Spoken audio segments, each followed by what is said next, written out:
Hello and welcome to episode 6 of Wealth of Patience. My name is Angad Gujral, and my goal is to create a community of people who are passionate about building long-term wealth. In today's episode, we are joined here by a very special guest. He's my campfire buddy, my podcast partner, and one of my closest friends. Welcome Daniel on the show. Hi, thanks for having me on, God. How's it We're going? I'm good. We're super excited to have you on this episode. Today we'll be talking about a really pressing issue that's all over media. You may or may not have heard of it. It is the Quebec article regarding their taxes. But before we do that, Daniel, would you like to introduce yourself or say something about yourself? Hi, my name's Daniel. I am really passionate about law, philosophy, politics. Generally, just talking to people, speaking. Mostly the humanities. Anything that has to do with that type of stuff, I'm usually there talking, cracking jokes. So yeah, that's me. So we have an expert on philosophy and politics in the building. That's great to hear.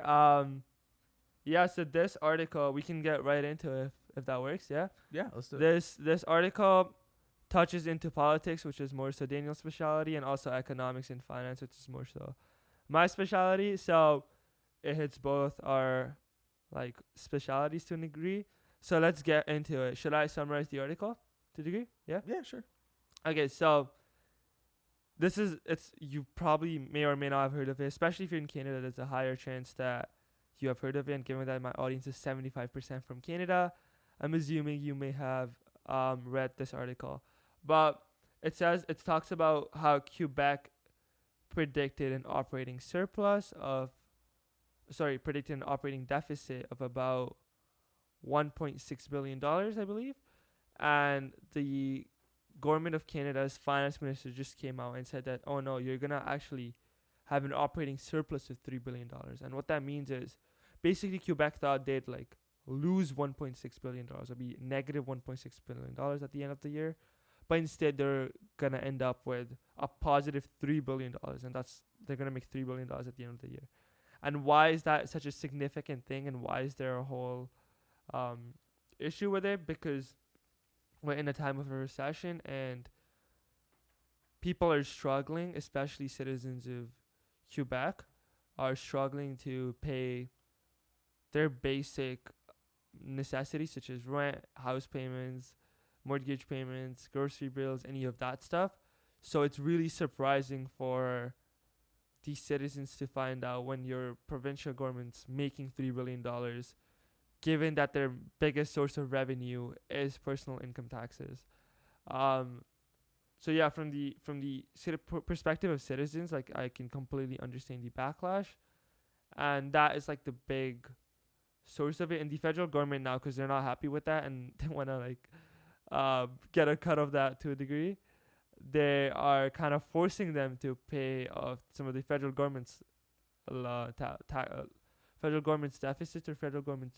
I'm not sure exactly what is it contributing to the federal government. So excuse me. So essentially, what the article states is the projected deficit of $1.7 billion, but in reality, they have that $3 billion surplus, as you mentioned. And where the controversy lies, what the crux of the discussion is, Quebec law states that this surplus should be used or is going to be used to reducing provincial and I believe somewhat national debt. So it's going to go to Quebec and outside of the country. And this is where there's that crux. People think that some of that money should go back to the taxpayer. The surplus isn't just to go to creditors of the country just to pay back the debt. And so if they move forward and this law applies and the backlash doesn't change the direction of where the money's going as it currently stands, Quebec stands to be in a deficit of $729 million. So that's where the sort of discussion is right now, where the issue is. Yeah, this is pretty interesting because if you think about it, all of that money is technically, most of it is Quebec's personal income tax, right? So Taxpayers, yeah. like it is if you think about it, it is like the residents of Quebec's money to a large degree. So I can completely understand where their backlash is, and I believe Quebec definitely has the highest tax bracket at about 14%, I believe. or 14,000, sorry, per capita. But they have one of the highest tax brackets, which is pretty interesting. They have much higher. They're taxed at a much higher rate than other Canadians, and it's also interesting to note that this isn't comparative. So they don't have an their income per household like isn't statistically higher than other areas in Canada, which wouldn't warrant a higher tax rate. Yeah, so that makes sense. Yeah. I don't know. What do you think? Do you think like the justification for the backlash is viable? Because I can personally understand why there's a backlash, but I think the issue is technically the government can do what they want. Like technically the provincial government, there's no right for them to lower income tax rates if they don't want to, and that's in their control. So like I can understand why there's a backlash because it doesn't seem good from Doesn't seem fair. their perspective. It doesn't seem fair, but technically it is the government, and they don't have. They have the right to declare whatever income tax rate that they want. Right. So, and also the right to do whatever they want with the funds. The only real decision you have as a citizen or a resident is picking the people in power and hoping that they lower tax rates or do decisions that are favorable for you, right? So that's really the only decision that you have. Like your vote is the only real change that you can make. So yeah, I don't know. I can completely understand the justification for the backlash, but I think it is technically the government's funds to a large degree. Yeah. But No. yeah, But before I give my opinion on this, I'm just curious because again, finance is not my expertise. So when government or let's say a company has a surplus of, well, in this case, it's quite a bit of money. Is having a surplus good or is having a surplus bad? Do you want to be in a deficit or do you want to be in a surplus? you usually want to be in a surplus in most situations. Okay. Because then you have funds, right? You have money to Right. do what you want. You're not stressed about Mhm. expenses or making sure you're meeting your expenses. So in most situations, you're good. Okay. But I would say the difference between most corporations and the government is, in corporations it's good because you're making money from customers. That's fine, right? Mhm. Doing that in a ethical, like it's considered to be a normal practice of business. With the government, it's a little different because it's taxes, Mhm. and there's a little bit of a lot of people consider taxation to be theft to a degree, which is when you're buying a good or a service, Right. you're voluntarily paying that. With taxes, it's not voluntarily. You don't want to give the money, you kind of have to. Mhm. So there's a little bit of like a difference. Do you Right. know what I mean, between corporations and government in that way? That's where the I guess like my end comes in where there's the argument of, well, is taxation theft, right? Because there's a few different schools of philosophy. You can talk about how so it's what's called implicit contract theory, Mhm. which basically says that just by being in the country and by taking advantage of the services, so by having access to police, having access to 911, being able to drive on the roads that Canada maintains, being able to take the public transportation, affording all these luxuries that are provided, or services, not necessarily luxuries, necessary services that are provided by the government, you pay taxes. You agree to pay taxes just by being there, right? So that's one school of thought when you're talking about is taxation theft. Well, you can say, well, no, because you're taking advantage of all these things that the government provides you, Mhm. and there's no real. It's like any other service or good, right? I Mhm. can't just get my yard cleaned by, I guess, like a yard cleaning service and say, well, I'm not going to pay you because that's theft. In the same sense, like I can't just drive every day, use the roads, send my kids to school to a government subsidized education system and say, well, I don't want to pay taxes because that's theft. Oh, 100%. But then you get to the other end where it's, well, can you, but like, is it forced? Because you can't really go anywhere. Like there's no country in the world where there's no place you can really go in the world for the most part, right? There are exceptions. I think there's one or two where you're not going to get taxed. But I think when it comes to like the surplus, I guess like what I'm asking is what's hard for me to understand because I don't have the finance background is, so I'll give a story as an example. My dad worked at a company called Pemex, which is Mexico's nationalized oil industry. So they work for the government, but they are also a company, right? They're profit driven, as far as I understand. It could be wrong. And when he was told to solve an issue with a certain budget. So he's a engineer, a program engineer by education, by trade, and going through the process and hiring people, buying the equipment necessary to solve this, he was able to solve the issue under surplus. But when he came to his boss and he said, well, I have the surplus here, here's the money, and his boss said, no, go spend it, right? He wanted the surplus to be gone, and I found it hard to understand. Well, why? Why do you want the surplus to be spent? Okay, that was a good example. So so in a lot of projects, Mm-hmm. especially in corporations where you have little cost centers, or little subsidiary, like little divisions between Sure. that thing. So let's say like that's a project, right? You want the surplus to be gone because that would affect your next year's budget. So for someone who controls people's budgets and does this, like so when I'm issuing a budget, I look at people, how much did you request for last year, and then how much of it you actually spent. And what's more important is how much did you actually spend rather than what was allocated to you. So let's say in your dad's situation, if he was allocated 10 million, Right. and he only spent 7 million, next year when they request their budget for the upcoming year, they're more likely to get somewhere closer to 7 million than 10 million. I see. Because they look at, so from the reason why your boss would have been like spend the money, it's because you wouldn't want your surplus to decrease to you wouldn't want your funding to decrease for the next year just because you didn't spend it all. Okay. So how does that translate to the government? Because does the government then, do they receive, because I guess their budget, do they receive an allocated budget, or is it more of just all the money that's taxed from Quebec goes to them? Yeah, no, the provincial government's major source of revenue is the personal income tax from the residents of Quebec. But all the tax I think, I'm not sure, but so all the taxes that are collected in Quebec, does all that go to the government of Quebec? Yes. Okay. Including like the businesses, sales tax and all of that. Interesting. And that's why there's different, and you might have like, there's different sales tax in different provinces. The duties and Like fees. or there's like some places have GST, HST, PSC, like Right. different provinces have different combinations of that, and there's different tax brackets. It's because like the provincial government sets that for their specific province. Right. Okay. Yeah. No, that makes sense.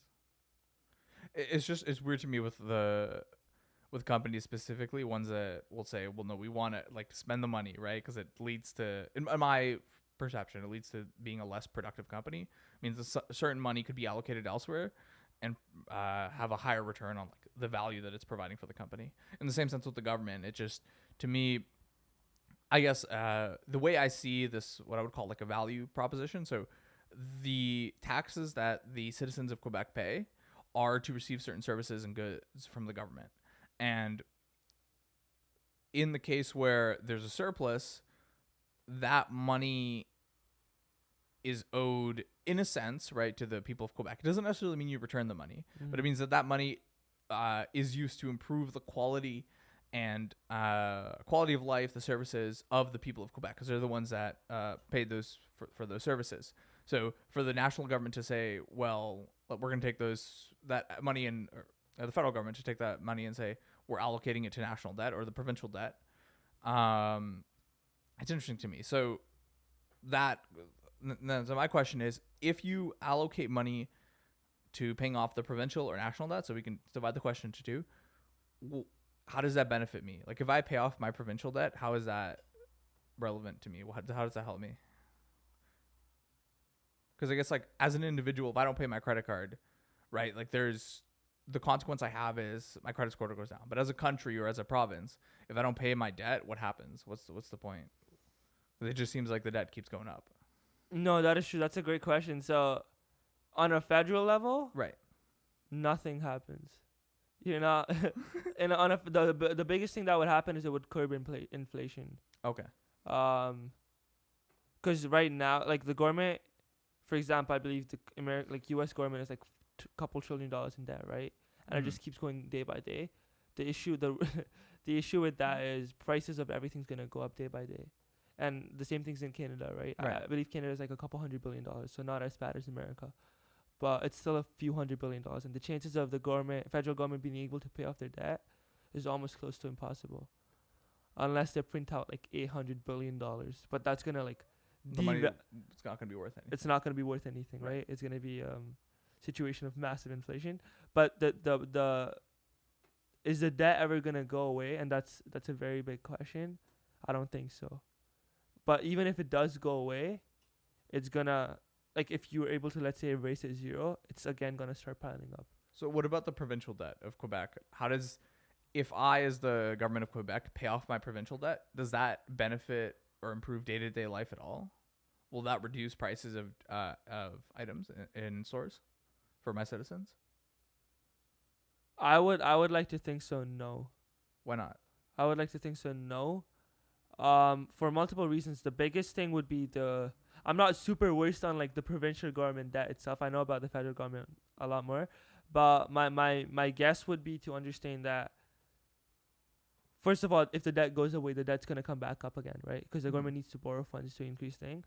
The other thing is, Could you explain that a little more? Like, what do you mean the government has to borrow funds? How yeah, would it go so back so up? there's gonna be expenses Mhm. that the government has had throughout. So like to maintain a province, for example, there's gonna Mhm. be bridge costs, construction costs, building maintenance costs, salaries, Right. all of this, all of that. And the only way they can do that is by borrowing money to do that. Well, why can't they just use the money from the taxpayers? Like, let's say, so I pay off my debt, that's zero, Yeah. and I get $3 billion from taxpayers every year. All that money that I get from taxpayers, why can't I just allocate that money? Why do I need to take out debt instead of just directly using the money from taxpayers? Assuming that the money from taxpayers would cover all expenses. That's a good question. You know why? Why? Because that's about $219 billion for just Quebec. Yeah, but if And you the erase taxpayers' debt- money, with the surplus this year is going to be $3 billion. So But- do you see the difference? But if you brought the debt to zero, like if you were saying that if you brought the It, debt it to would zero, be almost impossible to. no, but if you did do it, would it just, how would it go straight back up? Oh, why would it go straight back up? Yeah, because if you're at zero, so you start Yeah. at like a level playing field, and every year your taxpayers bring in $3 billion of, for lack of a better word, like income to the government, and every year the government's because the way I see it, like the debt's accumulated from expenses that weren't paid. But if you had taxpayers, so in this case, like the taxpayers had a surplus, so the taxpayers paid more money than the government needed, assuming that you erase it, that was zero, and every year the taxpayers brought in $3 billion, and the expenses were $2.9 billion or $3 billion flat. Would you still accumulate debt? No, in that situation, no. Okay. But the issue is their expenses are a lot higher than $3 billion. $3 billion. I That's see. the big issue, right? And I just searched it up. Quebec is one of the most indebted provinces in Canada, and they have in March 2020, they have about 40% of the GDP is their debt burden. So like imagine all the transactions. So what does that mean? So I'll explain that. So GDP. So imagine all the transactions of goods and services that happen in the entire province. Right. So buying and selling of a computer, this, that, any transaction that happens in the country, 40% of that is equal to their debt, and that's a crazy ratio. So that basically means what like, does that mean? when I say it's GDP, it's like think about how much Quebec is worth Right. as a province, or how much Quebec makes revenue. Like forget about money. How much money Quebec makes as a province in a year, and all the citizens of Quebec make in a year. Right. All of that's included in GDP. So 40% of that goes to debt payments. Is that what you're No, saying? no, no. 40% of that is equal to their debt is equal to 40% of that. So like as an individual, how much would a person be in debt? Let's say like compared to their net worth, so compared to the revenues of Oh, the so like entire if I province. was worth $100,000, $40,000 of my net worth is debt. Yes. Okay, I see what you mean. Yeah. That's a lot. That's a lot of money. And if you think about it, and this includes GDP, which is every single person's net worth. Right. So even if you like set aside your debt per se, you're already, if you're a Quebec resident, you're already 40% in debt because your government's in debt. If you think about it that way, Okay. So yeah. like if you wanna align yourself with the government debt, as in taking that debt and as to on your responsibility, you have to like every single person would have to give away like 40% of their net worth To pay off the debt. to pay off the debt. But then, how? Okay, so If that makes debt- sense. So and that would bring it down to zero. So for all the citizens, so let's assume that, what's the word? So then, okay, so how does that affect citizens' day-to-day life? the fact that the country is so in debt. Like if I'm a normal person in Quebec, Yeah. why do I care that my province is 40% of its GDP is in debt? Oh, because it would directly translate into, it's like a liability, right? And it translates into inflation. That's the biggest thing, and it translates into the prices of goods and services going up, and also it also is a very good indicator of a broken system. And Okay. a lot of people talk about it, right? And this is why there's a big shift towards crypto. The shift towards crypto hasn't happened accidentally. A big Right. reason is because of this debt system. Right. Imagine if you're living in a system where every citizen is in debt, the provincial government's in debt, corporations are in debt, banks are in debt, Right. the federal government is debt. Like everything, everybody owes money to everybody else, and nobody has the money to pay it off. So who owes That money to who though? What do you mean? Like Yeah, so like the province, who do they owe money to? the provincial government, they owe money to creditors, which they've borrowed money from. But who do they borrow money from? I can look into specifically like who um the debt breakdown of the country, but usually it is either the federal government. It can be the citizens of the country itself. So governments often issue like government bonds, Okay. where let's say they want to have like a $10 billion project, right? The government doesn't have money like that. The government doesn't just have $10 billion to fund a project. So oftentimes what they do is, and I can give an example about what London does, like the city of London does. Yeah. Like there was a project about they're building a bridge that's worth like a couple $1 billion. They basically are issuing a bond, and this is what a lot of times municipal governments, provincial governments, or government of Canada do. They issue a bond, Right. which is kind of like a loan, and they're like, give us like $1,000, and we'll give you back $1,000 with interest in the future, right? Is there any advantage to buying those bonds? Because that just seems. From a citizen's perspective, yes, because when you get the money back, you'll get interest on it. But assuming inflation, does that interest account for inflation? So am I getting, is the purchasing power? Am I getting still $1,000 in purchasing power in the future, or am I getting less? At the rate of inflation is at right now, 8 to 9%, probably not. So But it's pointless for me to buy a bond right now. at this point, probably not. Okay. But usually, I have a large feeling they're not doing it. But usually they try to make sure that the government bond level is about as much as inflation. So you're not really making money at the end of the day. But it's like if you want to help support your government in helping pay off their and supporting. If I want to pay more taxes. No, it's not. It's not necessarily a tax. It's like more so a loan. Like you're giving a loan to a government, but it's guaranteed that you'll get your money back. Okay. With money, like if you look at purchasing power directly, no. But most people don't look at that. Most people are like, I'm giving $1,000 now.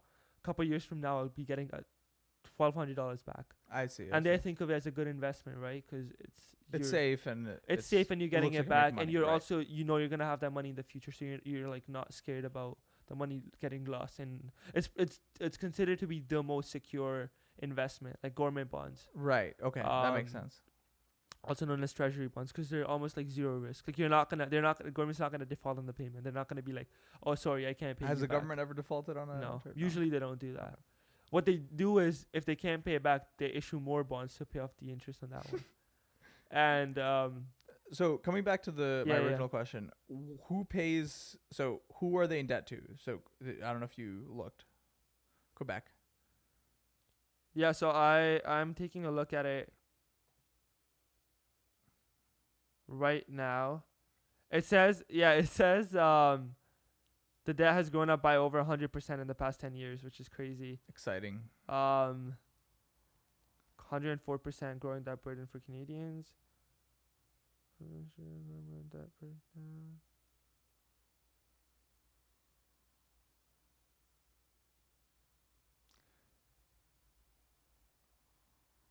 It's hard to get a specific breakdown. Right. Well, of we the can move on from. I guess I'm just more so curious. Like, is RBC lending money to the government, and then who's that money coming from? Like, how does the whole ecosystem of money work with the government? No, on a federal government level? Yeah. No, that's creditors. So that's international like credit unions that like borrow money. It's a whole thing, and like there's other countries that give money, and you it's like for U.S. dollar, for example. Right. The U.S. economy borrows money from other nations in exchange for Goods and services. no, in exchange for the U.S. dollar being tied to your economy. Whoa.